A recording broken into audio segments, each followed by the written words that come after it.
So our theater was actually started in the late 90s, 1996, 97, because Asheville was not getting the independent movies. We had mainstream theaters and those independent movies were passing us by, so our owner, John Cram, started this theater as a service to the community to get some of those films that weren't hitting Asheville. And times have changed, of course, when independent movies are definitely becoming a little more mainstream, so I think it's very important to have a place for that in every community if possible.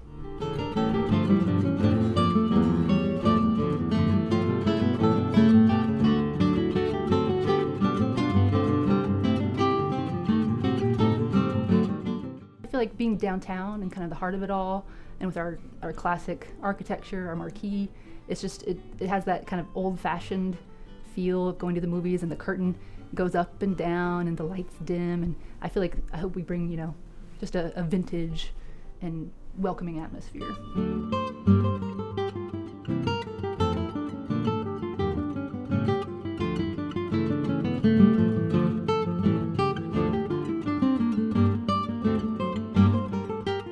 The building itself has been here since 1946. It used to be called the Strand Theater, and there are a number of theaters downtown, several, maybe 20 or so.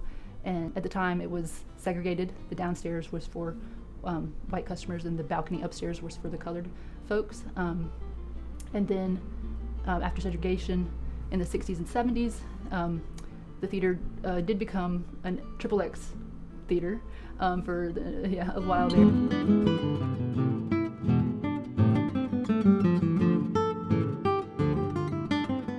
It's just a special place. Like the building itself has so much history and is such a rare sort of conglomeration of things. The Art Deco, the history as a porno theater, the history is with the oldest independent art cinema in Asheville.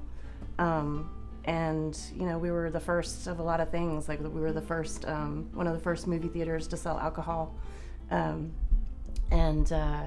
there's just always been a really special, I think, spirit to this place.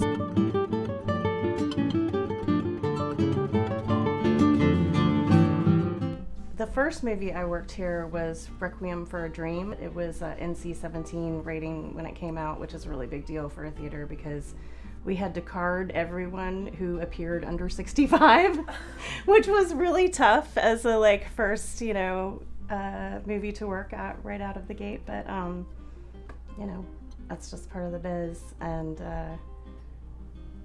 I really we had Crouching Tiger, Hidden Dragon, which was huge for us. And that was such a great film to bring. Bowling for Columbine, Michael Moore's film, we had lines around the block.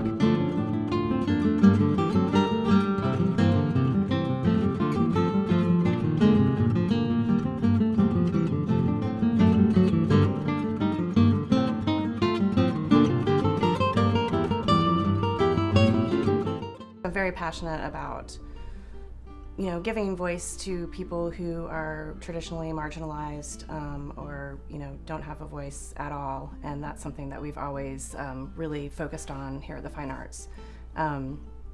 Presenting filmmakers, of color, female filmmakers, and I just feel like it's so important to have broad representation. Representation matters, obviously, and I feel like we really help to add to that conversation. Just the fact that they show independent films and stay away from the Hollywood blockbusters and all that good stuff, it's I guess it's really commendable because in this sort of era, it's always just about the blockbuster and the big money grab movies, so it's really cool that we get to play stuff outside the mainstream. It's definitely more of an experience in the theater. You can't pause it.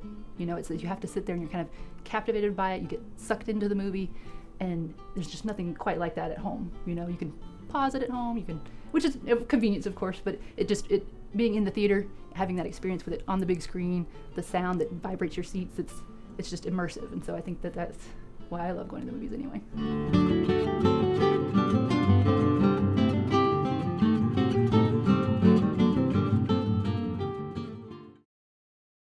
Come to the Fine Arts Theater.